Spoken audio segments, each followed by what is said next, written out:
मानसिफोर नुयोब्ला बोरायनो बानाय थैनो गिनाय जायो। दा सम सम बेखायनो सानो केसेटफोर बादि गुदिनिफ्राय दामजानाय बादि बैसागु दामजानाय मोनब्ला गुदिनिफ्राय फैफिननायखौ बुजिनानै सानबाय दा मा खालामदों इसोरा बिदि खाबु होआसै।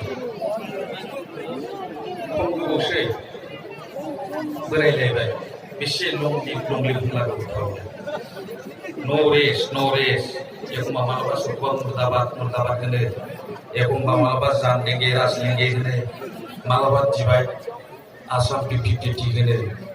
बे लंलिबजोंनो बोरायलांबाय आरो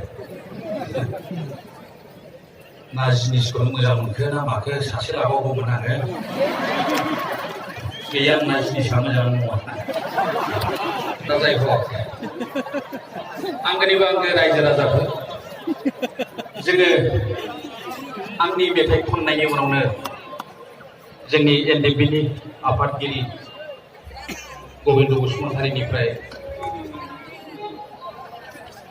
आद्रि खालामथावै खौरांफोरखौ खोनानो मोनगोन, आद्रि खालामथावै बोसोनफोरखौ मोनगोन।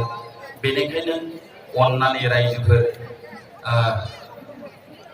दान्दिसे थाथ' जोङो जोंनि आलासिफोरनि बिबुंथिफोरखौ खोनासंगोन आरो गेजेर गेजेर जोंनि गसाइ दैमारिमोन दं।